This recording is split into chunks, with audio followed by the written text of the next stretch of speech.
Okay, so unusually for my videos, I'm showing you my website. This is the latest update for the 14th of October, and I just want to stress that from now on I shall be only supporting models made for Tain SP4 build 105766 and Trainz 22 build 119451.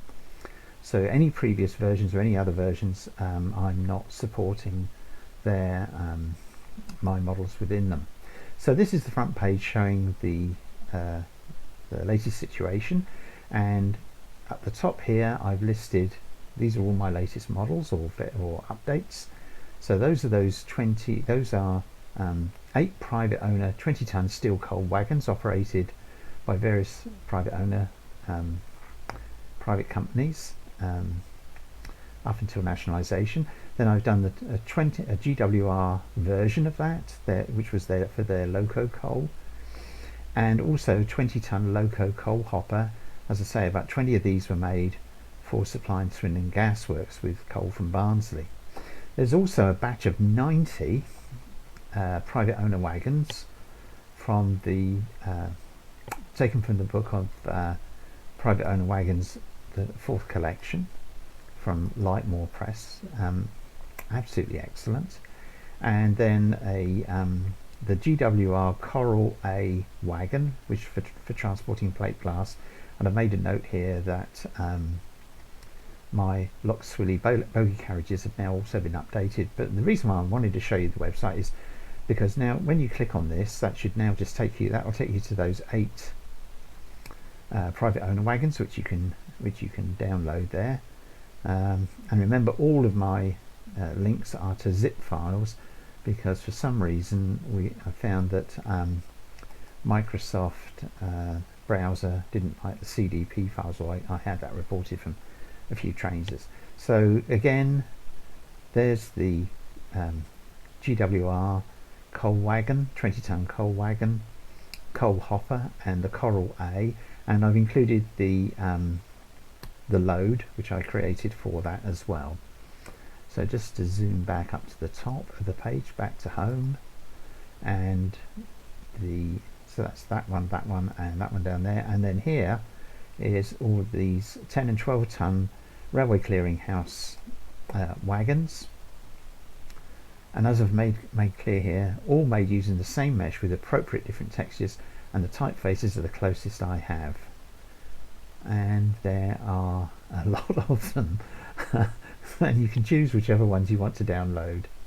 Just click through the whole lot if you want to. But I'll not do I thought it was better than doing a single enormous CDP file. So there we are. There's my latest website, and I've got 2 bits of video following on from this, which will show you those new models actually in Trainz. But I just wanted to do this first, because now I've got a list of my current projects. Victorian passenger set, I'm still stuck on those. If anybody can help with figures, or would want to join me in having a go at that, you'd be very welcome. Just contact me. And also with Duke of 334, I'm revising Great Southern and Western Irish locos, Irish standard gauge locos. That's 5'3", 90, and well, actually 100 is going to be withdrawn. It will be number 92, which is going to be well worth getting, because it's a remarkable loco. And I'll also release those with the 4'8.5" gauge bogie as well. Something else which is new is that I'm going to start including requests for details, if anybody out there has got them, of things which I want to model in the future. And I'm always on the lookout for plans, diagrams, drawings and photographs of cranes. Now these would be dockyard cranes and fixed cranes using goods depots, goods platforms. I don't need details of railway cranes, that is travelling cranes, because I've got a couple of excellent volumes about those, which I shall use in due course. In fact, I've got one sort of partly on the go. Last thing to remind you is my reskin policy is on the website. It's available here, and if you have any comments or anything you need to contact me about, just that one there. That's the one, that's the email address to send to me, ing4trainz@outlook.com. So now on to the videos. Two videos. The first is at Bourton on the Water, my model of Bourton on the Water in Gloucestershire, and the second is just a showing all of those 90 odd private owner wagons just on a plain mesh, a plain board in Trainz. I've placed some of the new rolling stock, which I just recently modelled, into my model of Bourton on the Water station in Gloucestershire, and so this is really just to show them off for if you would like to download them from my website. First of all, I've done a range of the 20-ton coal wagons. These are built in steel, and so they are 8 of the different companies that operated them, different collieries. So we've got Emlyn, Anthracite there, William Corrie and Son, etc., Bolsover, Blaenavon, Margam, PJ and JP, Richard Thomas. These are basically ones which I found had been modelled for online.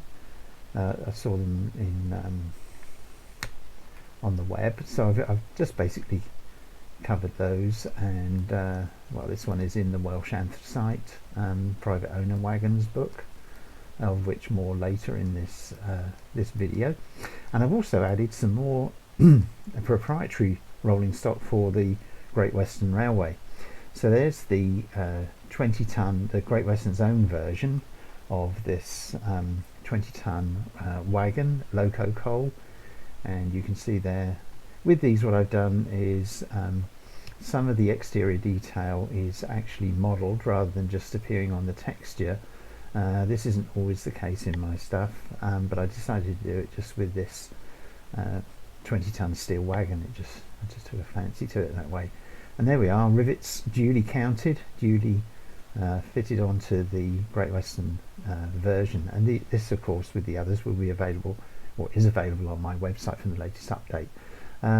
Another wagon is the 20-ton hopper wagon.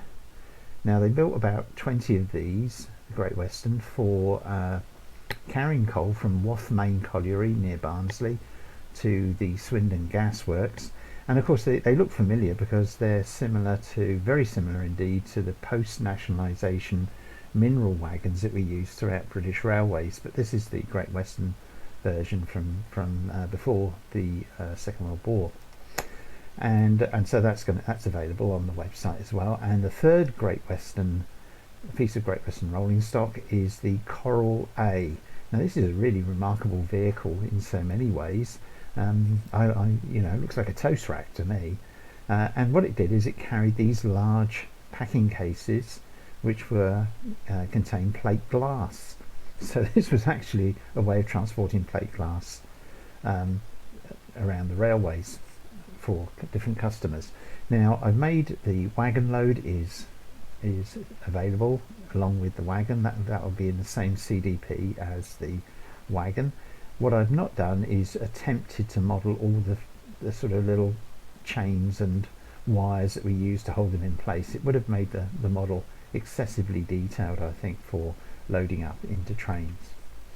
So there we are. There's a range of private owner and Great Western rolling stock, part of the range which I'm releasing with this latest update to my website. I mentioned just a moment ago that I'd done a number of other private owner wagons, and here they are, all of them. In fact, there's about 90 of them.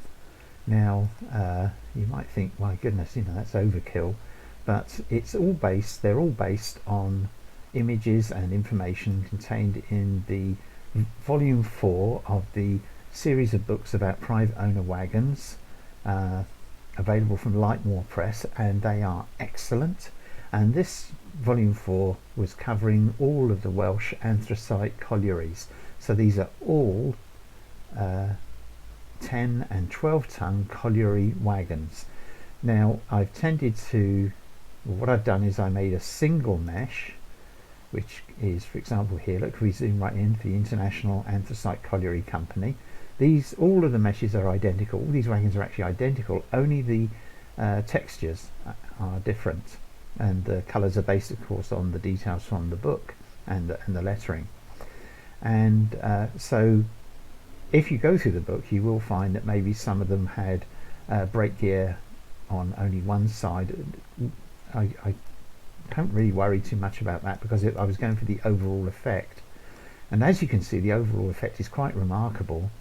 There were I think about 120 different wagons in the book, of which I've selected 90 as the most straightforward to model. Some of them are quite well known because they've been produced as actual models for tabletop railways, others less so.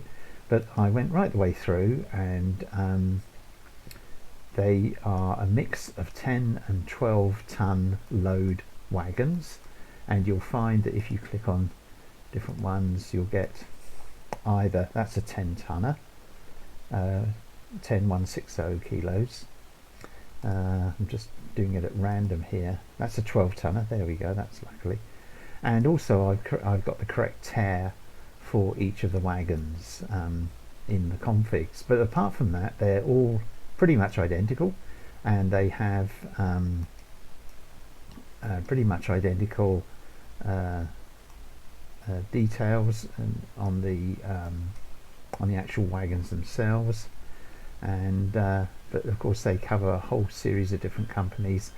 They're slightly weathered, they're not quite pristine, they're slightly weathered, but at the same time I didn't want to over weather them because I didn't want to hide all the lettering. And the lettering has been a bit problematic with these. I've tended to use just a handful of typefaces to reproduce the look of these wagons, and I can, even now looking at it, I can see a couple of errors that I might get round to doing a second version, a could-to version, if I feel so inclined. But the majority of them, I think, are just about there.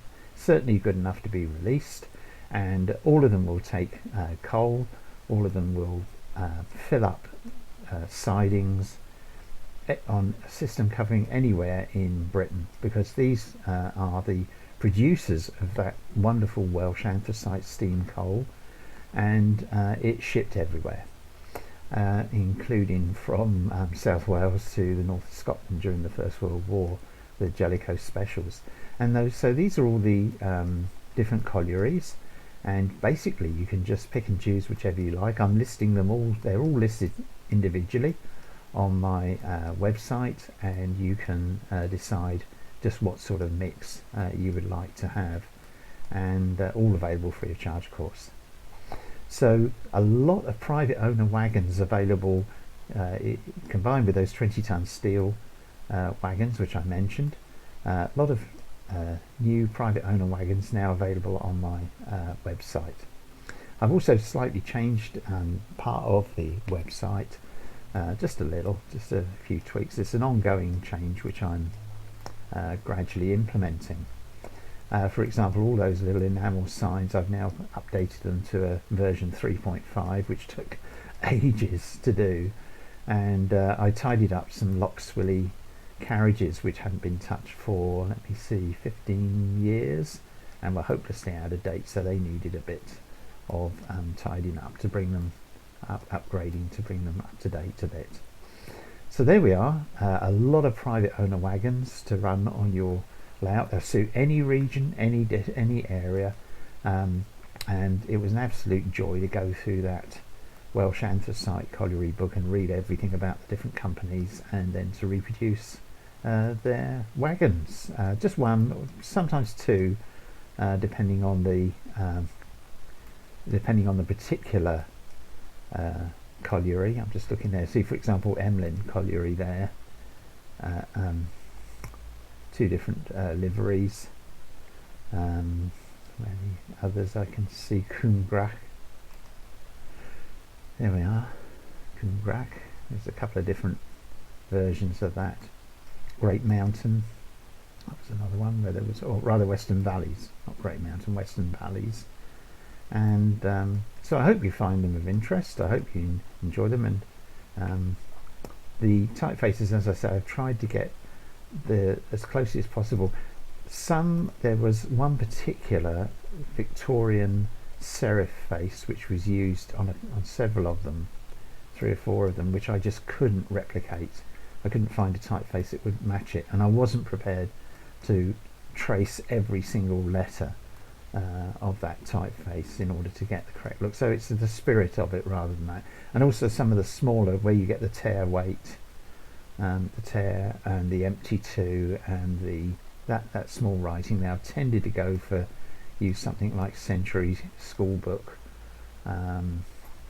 or a very strong serif face, again to capture the spirit of it, if not the exact typeface that was used by the Victorian and Edwardian sign writers. But nevertheless, a lot of wagons, and all available, as I say, free of charge, as freeware.